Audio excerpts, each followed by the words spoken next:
Hello friends, welcome to your channel catalyst Soni and this is Soni Singh. तो आज हम देखेंगे विश्वविद्यालय शिक्षा आयोग, university education commission 1948 and 49 and दूसरा हमारा जो टॉपिक रहेगा मुद्देलर कमीशन से रहेगा। दोनों में से कोई एक क्वेश्चन 100% एग्जाम में रहेगा, ये आप मान के चलिए। कोई ना कोई दोनों में से एक रहेगा ही रहेगा और लॉन्ग में ही रहेगा। तो ये बहुत अच्छी तरीके से कीजिएगा, कुछ भी मत छोड़िएगा। और लॉन्ग में रहेगा तो आप समझ ही रहे हो कि जो आपका 16 मार्क्स है वो आपको देके जाएगा। तो चलिए स्टार्ट करते हैं आज की क्लास को। आज का टॉपिक हमारा है विश्वविद्यालय शिक्षा आयोग, university education commission 1948 and 49 and second topic है मुद्देलर कमीशन। दोनों टॉपिक को हम कंप्लीट करेंगे। सबसे पहले तो इसके बारे में थोड़ा हिस्ट्री जानते हैं। 15 अगस्त 1947 को स्वतंत्रता प्राप्ति के पश्चात शिक्षा को देश के वातावरण की आवश्यकता के अनुकूल बनाने की मांग होने लगी।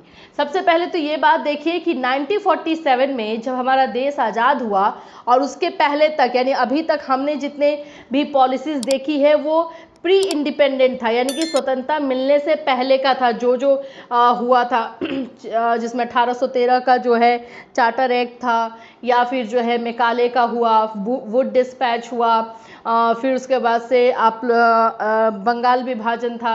ये सब जो भी चीज़ें हुई ये सभी जो है पहले हुई। गोखले कमीशन था। अब वहाँ तक तो एजुकेशन के लिए लड़ाई चल ही रही थी, फाइट चल ही रही थी। जब देश आज़ाद हो गया तब ये बोला जाने लगा अब तो अंग्रेज नहीं है इंटरफेयर करने के लिए, तो अब हम अपनी शिक्षा को, अपने एजुकेशन को अपने इंडिया यानी कि अपने भारत के माहौल के अकॉर्डिंग हमें अब इसको ढाल लेना चाहिए। अतएव अंतर विश्वविद्यालय शिक्षा परिषद और केंद्रीय शिक्षा सलाहकार बोर्ड ने भारत सरकार को अखिल भारतीय शिक्षा आयोग, देखिए ध्यान से, अखिल भारतीय शिक्षा आयोग की नियुक्ति का सुझाव दिया।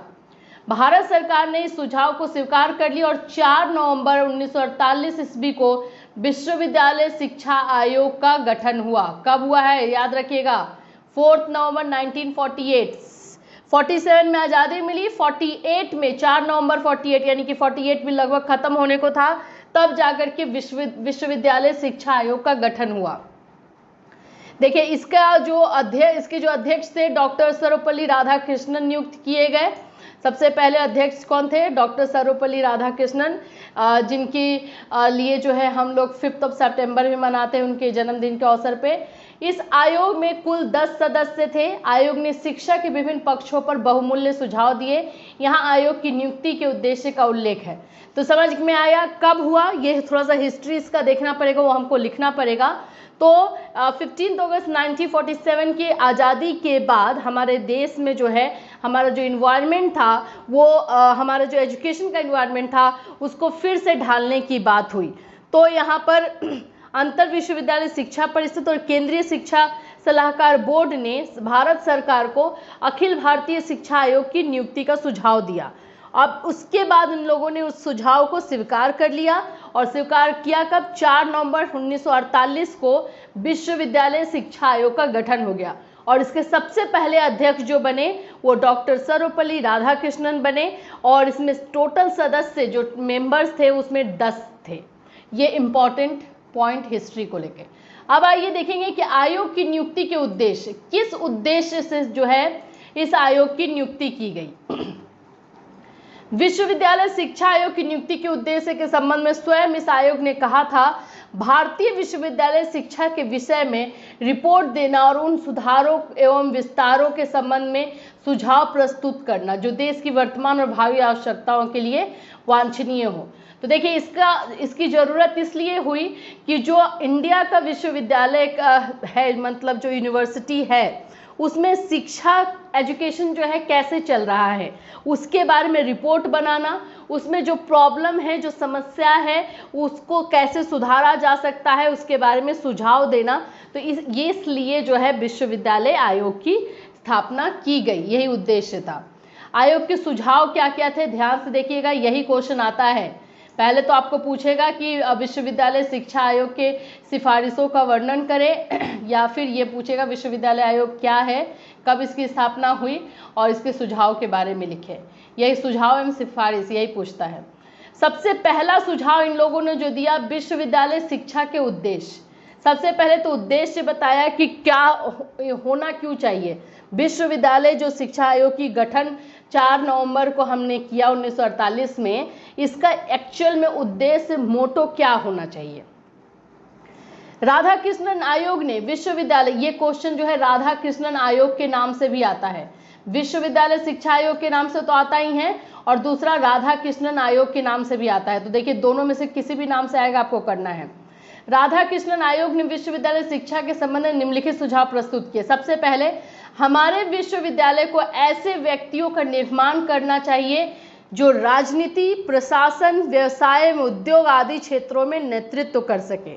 तो विश्वविद्यालय शिक्षा आयोग का सबसे पहला उद्देश्य ये रखा गया कि हमें ऐसे लोगों का या फिर ऐसे बच्चों का निर्माण करना है जो राजनीति के तौर पे, प्रशासनिक तौर पे, व्यावसायिक तौर पे, औद्योगिक तौर पे, सब जगह पे जो है लीडर बनकर काम करे।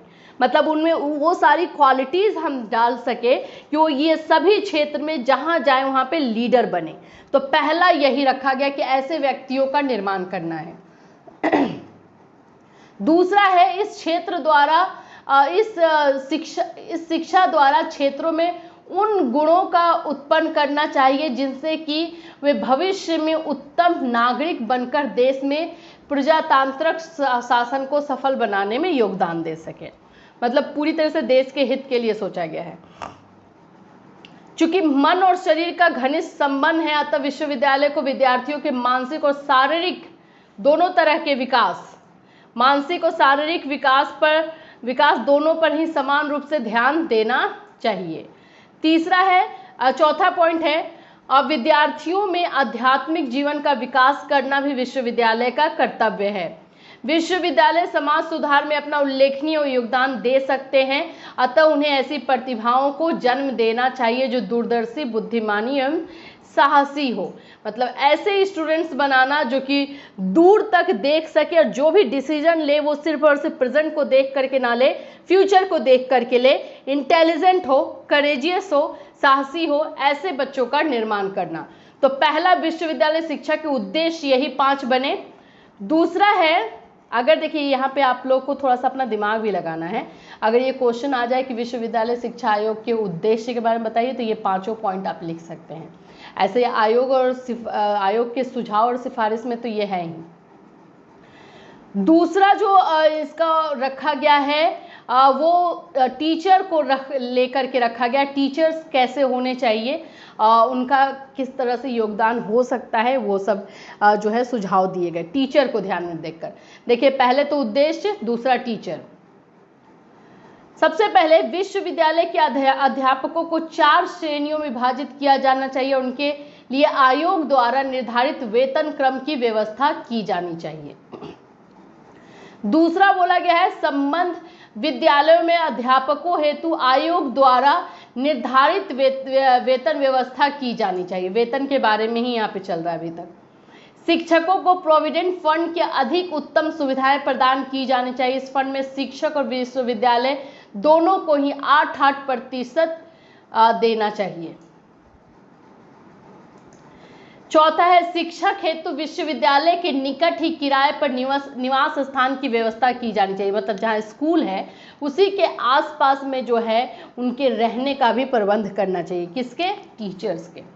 शिक्षकों को 60 वर्ष की अवस्था में अपने पदों से अवकाश दिया जाना चाहिए। अच्छे स्वास्थ्य वाले प्रोफेसरों को 64 वर्ष की अवस्था तक अपने पद पर कार्य करने की अनुमति दी जानी चाहिए। मतलब 60 वर्ष सभी शिक्षक को और प्रोफेसर जो है उनको 64 वर्ष निर्धारित किया गया। शिक्षकों को अध्ययन हेतु एक बार में 1 वर्ष तथा सेवा काल में 3 वर्ष का अवकाश दिया जाना चाहिए। ट्यूटोरियल कक्षाओं सहित अध्यापकों को 1 सप्ताह से अधिक 18 घंटे का अध्ययन कार्य दिया जाना चाहिए। जो अध्यापक स्नातकोत्तर कक्षा में अध्यापन कार्य करते हैं उन्हें 12 से 15 घंटे का कार्य दिया जाना चाहिए। बाप रे, 18 और 12 से 15 तो कुछ अलग लग रहा है, कुछ ज़्यादा नहीं हो गया? अच्छा, ये 1 सप्ताह का है, बिल्कुल सही, हाँ अभी सही है। पर डे का ये कार्य नहीं है भाई, ये है अधिक से अधिक 18 घंटा, यानी 1 सप्ताह में, यानी 7 दिन में। 7 दिन में 18 घंटे का कार्य होना चाहिए और स्नातकोत्तर कक्षाओं में जो है 12 से 15 घंटे का एक सप्ताह में होना चाहिए। ये सही है। तीसरा है शिक्षण के स्तर, यानी कि टीचिंग का जो लेवल है, स्टैंडर्ड है, वो कैसा होना चाहिए। विश्वविद्यालय की कला और विज्ञान कक्षाओं में 3000 तथा संबद्ध कॉलेजों में 1500 से अधिक छात्र संख्या नहीं होनी चाहिए, ये बनाया गया।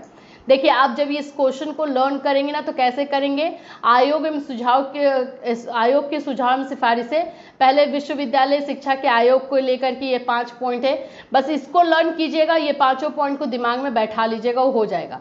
शिक्षक वर्ग यानी टीचर के लिए किया गया है। और तीसरा फिर उसके बाद है टीचिंग स्टैंडर्ड को सुधारने के लिए, तो उसमें बच्चों का जो है स्टूडेंट्स का जो है लिमिटेशन कर दिया गया है कि किसमें कितने होने चाहिए। प्रत्येक विश्वविद्यालय का सत्र यानी टर्म 3 समान अवधियों में विभाजित होना चाहिए तथा परीक्षा दिवसों के अतिरिक्त वर्ष में कम से कम 180 दिन कार्य अवश्य होना चाहिए। पूरे वर्ष में 180 दिन का कार्य निर्धारित किया गया था शिक्षा आयोग द्वारा।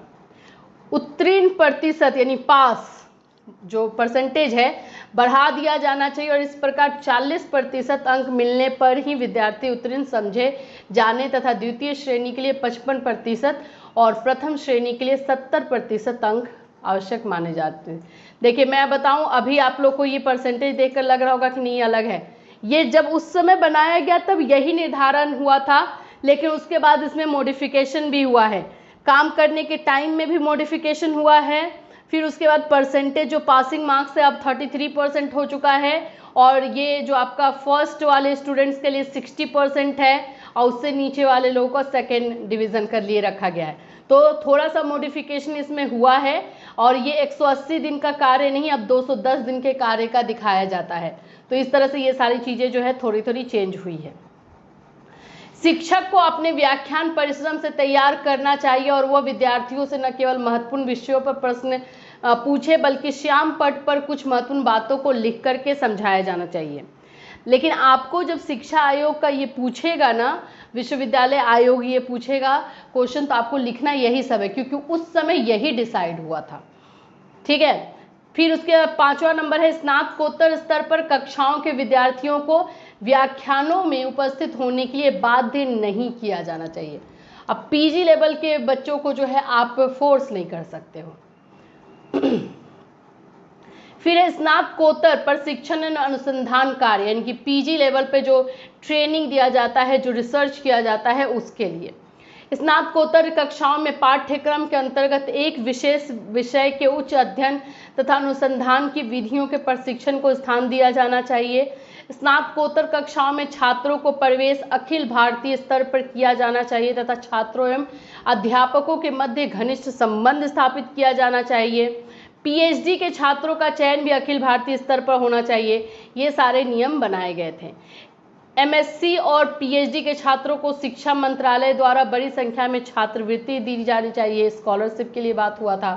तो ये स्नातकोत्तर एवं अनुसंधान कार्य में ये किया गया। शिक्षा का माध्यम, यहाँ पे बात आता है लैंग्वेज पे, तो हिंदी, अंग्रेजी, मातृभाषा, इन तीनों लैंग्वेज को रखने की बात की गई। कौन कौन से लैंग्वेज है आपकी? मातृभाषा या प्रादेशिक या क्षेत्रीय भाषा बोल सकते हैं, फिर हिंदी भाषा या संघीय भाषा और अंग्रेजी, 3 भाषाओं में जो है शिक्षा देने की बात हुई। व्यवसायिक शिक्षा के लिए इसमें क्या बोला गया? तो व्यवसायिक शिक्षा में कृषि को ऊपर लाने की बात हुई। कृषि में नए नए चीज़ें, कृषि से रिलेटेड एजुकेशन देना, जिससे कि जो भी बच्चे इस क्षेत्र में आए तो आधुनिक तौर पे कृषि हो, तो ये सुझाव दिया गया। तो बस इतना ही है, ये ज़्यादा ये लंबा है नहीं, बट आ सकता है विश्वविद्यालय शिक्षा आयोग क्या क्या हुआ था जस्ट आज़ादी के बाद। अब हमारा दूसरा क्वेश्चन जो है वो हम देखेंगे, ये वीवीआई है, इसको मान के चलिए कि ये क्वेश्चन जो है आपका आ ही जाएगा, वीवीआई क्वेश्चन है ये। ठीक है, इसको आप लोग को थोड़ा अच्छे से करना है एंड मुझे बहुत पूरा यकीन है कि ये क्वेश्चन आएगा 100%। देखिए क्वेश्चन आता कैसे है, मैंने लिख दिया है माध्यमिक शिक्षा आयोग के विषय में आप क्या जानते हैं। ये सेकेंडरी भी लिख करके क्वेश्चन आता है, सेकेंडरी एजुकेशन कमीशन के बारे में बताइए 1952-53, या माध्यमिक शिक्षा आयोग के विषय के बारे में बताइए आप क्या जानते हैं। आयोग की प्रमुख संस्तुतियों का वर्णन करे, या ये मुद्देलर कमीशन के नाम से भी आता है। 3 नामों से ये जाना जाता है। क्या है? मुद्देलर कमीशन। मुद्देलर कमीशन, मुद्देलर जो है अध्यक्ष थे, इसीलिए इसको मुद्देलर कमीशन के नाम से भी जाना जाता है। तो आप लोगों को जो है सब तीनों नाम याद रखने हैं। 3 नाम हैं, माध्यमिक शिक्षा सेकेंडरी एजुकेशन कमीशन, हिंदी में भी कभी कभी सेकेंडरी एजुकेशन कमीशन ही लिख देगा माध्यमिक शिक्षा की जगह, और ये मुद्देलर कमीशन जो है वो लिख देता है। तो इसको आपको ध्यान रखना है कि अगर मुद्देलर कमीशन लिख देता है तो आपको कैसे करना है। ठीक है, चलिए अब हम आंसर देखेंगे। इसकी भी थोड़ी सी हिस्ट्री जानते हैं। ये भी एक्चुअली हिस्ट्री विश्वविद्यालय आयोग के बाद 1952 में ये हुआ है। 1948 ईस्वी में केंद्रीय शिक्षा सलाहकार बोर्ड ने भारत सरकार से माध्यमिक शिक्षा की जांच हेतु एक आयोग की नियुक्ति का सुझाव दिया। जनवरी 1951 में उसने अपनी मांग को फिर दोहराया। ठीक है, भारत सरकार ने 23 सितंबर 1952 को डॉक्टर लक्ष्मण स्वामी मुद्देलर की अध्यक्षता में एक 9 सदस्यीय माध्यमिक शिक्षा आयोग का गठन किया। कब हुआ था ये गठन? 23 सितंबर 1952 में, और इसके जो अध्यक्ष थे डॉक्टर लक्ष्मण स्वामी मुद्देलर थे, इसीलिए ये मुद्देलर कमीशन के नाम से भी जाना जाता है। ठीक है, बस इतना ही इसके में जानना है। अब आइए हम इसके उद्देश्य देखेंगे। माध्यमिक शिक्षा के उद्देश्य क्या क्या हैं? तो सबसे पहला तो था लोकतंत्रीय नागरिकता का विकास, क्योंकि लोगों में जो है प्रजातंत्र की भावना होनी चाहिए। तो ये चीजें जो है करने के लिए माध्यमिक शिक्षा को ही हथियार बनाया गया। माध्यमिक शिक्षा का प्रमुख उद्देश्य छात्रों में लोकतंत्रीय नागरिकता का विकास होना चाहिए। फलस्वरूप यह शिक्षा प्रत्येक व्यक्ति में सभी प्रकार के सामाजिक, आर्थिक और राजनीतिक विषयों पर स्वतंत्रता पूर्वक निर्णय लेने की क्षमता का विकास करने वाली होनी चाहिए। दूसरा बोला व्यवसायिक कुशलता में उन्नति। माध्यमिक शिक्षा का दूसरा उद्देश्य छात्रों में व्यवसायिक कुशलता का विकास होना चाहिए। ये तो उसी टाइम से अभी तक चल रहा है, अभी तक व्यवसायिक कुशलता वाला चीज हो ही नहीं पा रहा है। फलस्वरूप माध्यमिक शिक्षा के अंतर्गत औद्योगिक एवं व्यवसायिक विषयों को स्थान दिया जाना चाहिए। इन विषयों की शिक्षा से छात्र और देश दोनों का ही हित होगा। छात्र अपनी शिक्षा समाप्त करके स्वतंत्रता पूर्वक किसी व्यवसाय में लग सकेंगे और उन्हें नौकरी खोजने के लिए इधर उधर भटकना नहीं होगा। ये ध्यान में रखते हुए व्यवसायिक कुशलता में उन्नति की बात कही गई। फिर है व्यक्तित्व का विकास, ओवरऑल डेवलपमेंट। बच्चों का जो है पूरे व्यक्तित्व का विकास होना चाहिए माध्यमिक शिक्षा के दौरान।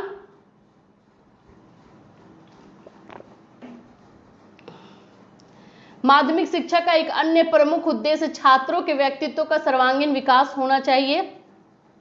शिक्षा का संगठन इस प्रकार किया जाना चाहिए कि छात्रों को साहित्यिक, कलात्मक और सांस्कृतिक विकास हो।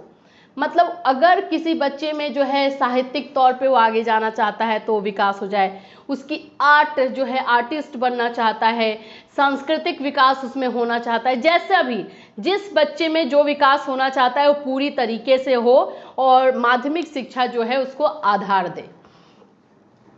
फिर है उसके बाद नेतृत्व का विकास, लीडरशिप क्वालिटी होनी चाहिए। जो बच्चा कोई भी क्षेत्र में जाए उसके अंदर लीडरशिप क्वालिटी होनी चाहिए। ये माध्यमिक शिक्षा के दौरान जो है इसका विकास किया जाना चाहिए। चलिए दूसरा हमारा है माध्यमिक शिक्षा पुनर्गठन। मुद्देलर आयोग ने माध्यमिक शिक्षा के पुनर्गठन के संबंध में भी महत्वपूर्ण सुझाव दिए। सबसे पहले है माध्यमिक शिक्षा की अवधि 7 वर्ष होनी चाहिए। यह शिक्षा 11 से 17 वर्ष तक की आयु के छात्र छात्राओं को दी जानी चाहिए। देखिए माध्यमिक शिक्षा का जो है टाइम जो रखा गया ना, उसको फिर से जो गठन किया गया, जैसे अंग्रेज लोग जो गठित करके गए थे उसमें जो चेंजेस आए, तो इसमें 7 वर्ष का रखा गया। अब आप सोचोगे ये 7 वर्ष कैसे हो गया? बिल्कुल, तो ये आप सोचोगे, मैं आपको बता दूं 6 मतलब क्लास 6 से लेकर के ये रखा गया आपका 12th तक, क्लास 6 से लेकर के 12th तक 6, 7, 8 3 साल, 9, 10 2 साल, 3, 2, 5 और उसके बाद 11, 12 7 साल। तो ये 7 वर्ष का रखा गया और 11 से 17 साल तक के बच्चों को जो है ये माध्यमिक शिक्षा दी जानी चाहिए, ये ऐसा इन्होंने बनाया था। इस तरह की चीज़ें जो है बनकर सामने आई थी टाइम को लेकर के। अभी फिलहाल अगर हम बात करेंगे 2020 NEP की, तो ये सब चीज़ें अब चेंज कर दी गई हैं। अभी जो है ये 7 वर्ष वाला फंडा नहीं चल रहा है। दूसरा रखा गया, माध्यमिक शिक्षा की अवधि निम्न 2 भागों में विभाजित की जानी चाहिए। पहला था 3 वर्ष तक जूनियर शिक्षा जिसमें 6, 7, 8 आते हैं और 4 वर्ष तक उच्चतर माध्यमिक शिक्षा जिसमें 9 to 12 आते हैं। ठीक है, इसमें जो है 3 वर्ष तक जूनियर वाले में कितने कौन कौन आते हैं, तो जूनियर वाले में आते हैं 6 to 8, 6, 7, 8 और 4 वर्ष में आते हैं 9, 10, 11, 12 4 साल कंप्लीट। ये 7 साल का पैकेज बनाया गया था। ठीक है, ये 7 साल का पैकेज था माध्यमिक शिक्षा का जब पुनर्गठन हुआ। तो अब यहाँ पे भाषाओं का अध्ययन, हिंदी का स्थान दिया गया। हिंदी को जो है मुद्देलर आयोग का मत था, हिंदी को विद्यालय स्तर अध्ययन का अनिवार्य विषय बनाया जाना चाहिए। इसके संबंध में आयोग का तर्क था कि भारत के संविधान में हिंदी को राष्ट्रभाषा का स्थान प्रदान किया गया है और इसके कारण हिंदी का अध्ययन अनिवार्य हो। हिंदी कुछ समय बाद केंद्रीय और राज्य सरकारों के मध्य आचार विचार के आदान प्रदान की भाषा बन जाएगी। वह भारत के अधिकांश व्यक्तियों के विचारों की विनिमय की भाषा है और जो लोग हिंदी का प्रयोग नहीं करते वे भी प्रयोग करने लगेंगे। तो हिंदी को कंपलसरी करने की बात कही गई।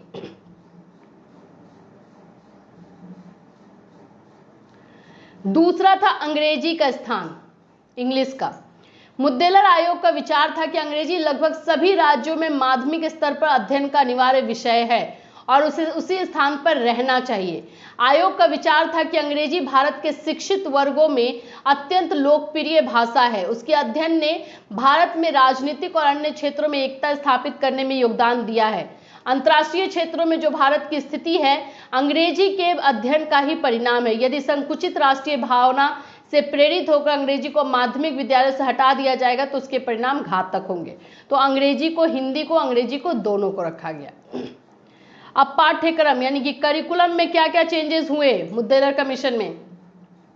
पाठ्यक्रम छात्रों के विभिन्न योग्यताओं और क्षमताओं के विकास में सहायक होना चाहिए। सबसे पहले तो स्टूडेंट सब एक दूसरे से अलग होते हैं, इंडिविजुअल डिफरेंसेस। तो पहला यही रखा गया, जो भी पाठ्यक्रम बनाया जाए स्टूडेंट्स के विभिन्न योग्यताएं, अलग अलग जो एबिलिटी है, जो क्षमताएं हैं, उसको वो और आगे बढ़ाए, यानी उसको विकास में जो है सहायक हो, ऐसा ही करिकुलम होना चाहिए। दूसरा रखा गया, पाठ्यक्रम में विविधता व लचीलापन होना चाहिए जिससे कि उसे विद्यार्थियों की आवश्यकता और अभिरुचियों के अनुरूप बनाया जा सके। दूसरा पॉइंट जो है लचीलापन को लेकर हुआ। लचीलापन का मतलब होता है कि चेंजेबल हो, मॉडिफाई कर सके। टाइम आने पर सिचुएशन के अकॉर्डिंग करिकुलम को मॉडिफाई किया जाए अकॉर्डिंग टू स्टूडेंट्स नीड। जो भी बच्चों का नीड है उसके अकॉर्डिंग हम इसको थोड़ा सा चेंज कर पाएं अगर जरूरत हुई तो वैसे करिकुलम को बनाएं जिसमें लचीलापन हो। फिर उसके बाद बोला गया पाठ्यक्रम का सामुदायिक जीवन से घनिष्ठ संबंध होना चाहिए और छात्रों को इस जीवन के महत्वपूर्ण क्रियाओं के संपर्क में लाया जाना चाहिए। तीसरा पॉइंट बोला गया कि सामुदायिक जीवन का मतलब होता है कि उसके रियल लाइफ से कनेक्टेड हो।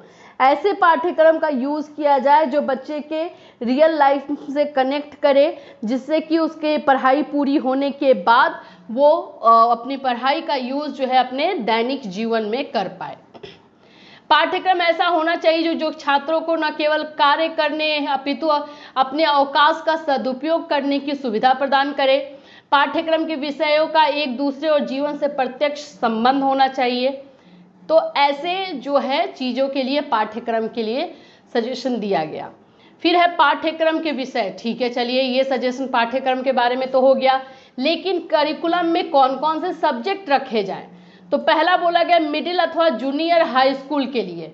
मिडिल अथवा जूनियर हाई स्कूल के लिए सब्जेक्ट क्या क्या होंगे, ध्यान से देखिएगा।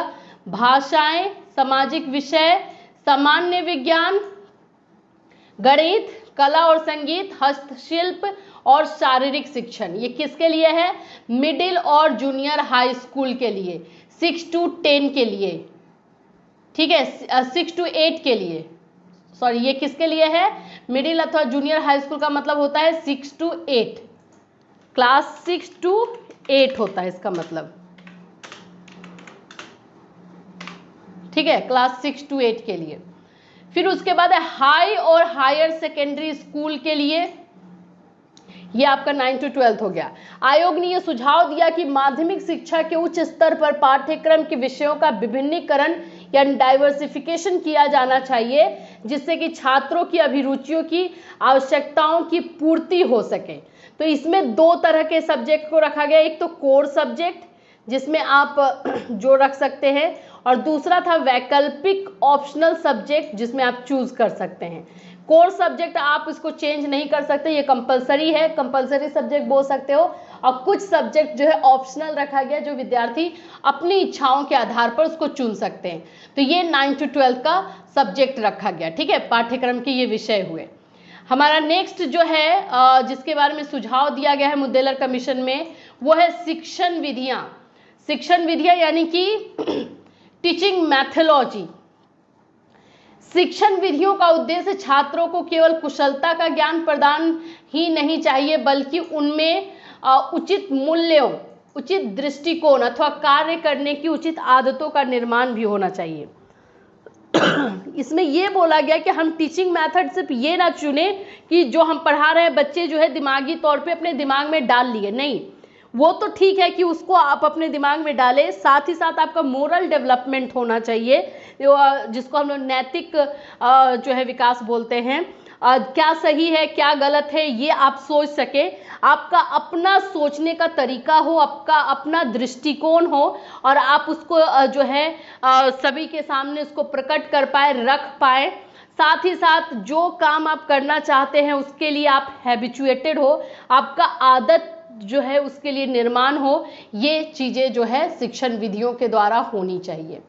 दूसरा है शिक्षण विधियों के अंतर्गत मौलिक बातों एवं कंठस्थ करने के कार्य का किंचित मात्र भी स्थान नहीं होना चाहिए। मतलब आप समझे, रोट मेथड, मतलब कि सिर्फ और सिर्फ रटने वाला जो है चीज बच्चे ना करें। शिक्षण विधि में ऐसे शिक्षण विधि का यूज हम ना करें जिससे कि बच्चे जो है जैसे उसको मैथ समझ में नहीं आ रहा तो रट गया कि भाई a+b का ये हो जाएगा, ये हो जाएगा, ये हो जाएगा, लेकिन उसको ने कॉन्सेप्ट को नहीं समझा। तो ये चीजें बिल्कुल नहीं होनी चाहिए। मुद्देलर कमीशन ने ये सुझाव बहुत स्ट्रिक्टली दिया है कि जो भी शिक्षण विधि यूज की जाए उसमें रोट मेथड को, रटन विद्या को, रटन मेथड को बिल्कुल सपोर्ट नहीं किया जाना चाहिए। ठीक है, तो ये हुआ आपका शिक्षण विधि। फिर है अध्यापकों की स्थिति में सुधार की बात हुई। क्या हुई? अध्यापकों की स्थिति में सुधार। जैसे कि टीचिंग एक ऐसा प्रोफेशन है जिसमें पैसा नहीं है, सब जानते हैं। इसमें है क्या? तो रिस्पेक्ट सिर्फ है। लेकिन क्या रिस्पेक्ट से पेट भर जाता है? तो इसी को ध्यान में रखते हुए मुद्देलर कमीशन में टीचर की स्थिति में भी सुधार करने की बात कही गई, उनके सैलरी पैकेज को भी बढ़ाने की बात की गई। मुद्देलर आयोग का विचार था कि अध्यापकों की स्थिति, वेतन और कार्य करने की दशाएं बहुत ही असंतोषजनक है। इस तथ्य को दृष्टिगत रखकर आयोग ने उनकी स्थिति में सुधार के हेतु निम्न सुझाव दिए। सबसे पहले बोला कि देश के सभी विद्यालयों में शिक्षकों की नियुक्ति एवं चयन हेतु समान विधि का अनुसरण किया जाए, एक ही मेथड द्वारा जो है टीचर का चयन हो। फिर है शिक्षकों के वेतन मान में सुधार लाने हेतु विशिष्ट समितियों का गठन किया जाना चाहिए। सभी शिक्षकों के लिए सभी राज्यों में त्रिमुखी लाभ योजना यानी ट्रिपल बेनिफिट स्कीम प्रारंभ की जानी चाहिए। इस योजना के अंतर्गत उन्हें पेंशन, जीवन बीमा, प्रोविडेंट फंड की सुविधाएं प्राप्त की जानी चाहिए। तो ये अध्यापकों की स्थिति के सुधार के लिए कार्य किया गया। फिर है अध्यापक प्रशिक्षण। ठीक है, अब ये जो टॉपिक है, ये जो सुझाव दिया गया बिल्कुल सही। टीचर को अगर ट्रेनिंग नहीं दी जाएगी कि वो उसको किस तरह से पढ़ाना है तो बच्चे को कैसे पढ़ाएगा। जो हम एजुकेशनल टेक्नोलॉजी की बात करते हैं कि हमें वो यूज़ करना है, वो अगर हमारे टीचर को ही नहीं पता रहेगा तो वो किस तरह से जो है बच्चों को बता पाएगा। तो इसीलिए अध्यापन प्रशिक्षण की भी बात हुई, जिसमें टीचर ट्रेनिंग के लिए बहुत सारे जो है कोर्सेज के लिए बात की गई। प्रशिक्षण संस्थाएं दो तरह की होनी चाहिए, जो ट्रेनिंग दे रहा है, जो कोर्सेज दे रहे हैं, वो दो तरह के होने चाहिए। पहला है उच्चतर माध्यमिक शिक्षा प्राप्त, ठीक है। दूसरा जो है स्नातकों हेतु, और ये आपका जो है उन्होंने बोल सकते हैं कि निर्धारित किया कि टीचर ट्रेनिंग जो है इस तरह की मिलनी चाहिए। इसमें क्या क्या है मैं आपको समझा देती हूँ। उच्चतर माध्यमिक शिक्षा प्राप्त में है व्यक्तियों के हेतु उनकी प्रशिक्षण अवधि 2 वर्ष रखी जानी चाहिए, जो अभी आप लोग को ट्रेनिंग मिलता है ना बीएड का। फिर स्नातकों हेतु इनके प्रशिक्षण की अवधि कम से कम 1 वर्ष होनी चाहिए तथा कुछ समय के बाद 2 वर्ष कर दी जानी चाहिए। प्रथम कोटि का प्रशिक्षण एक बोर्ड के अधीन होना चाहिए, जिसका गठन इसी उद्देश्य से किया जाना चाहिए। स्नातकों की प्रशिक्षण संस्थाएं विश्वविद्यालय संबद्ध और इन्हीं के अधीन होनी चाहिए। तो ये सारे जो है सुझाव दिए गए किसके द्वारा, मुद्देलर कमीशन के द्वारा। और मुझे 100% बिलीव है कि ये क्वेश्चन आएगा, तो इसको अच्छे से कीजिएगा। और दूसरा क्वेश्चन जो हम लोगों ने किया वो हमारा जो था विश्वविद्यालय आयोग, इससे भी आएगा। तो आज हमने 2 टॉपिक कवर किया है। नेक्स्ट क्लास में फिर से हम लोग कुछ और टॉपिक लाएंगे जो बचे हुए हैं। फिर मिलूंगी, till then have a nice day.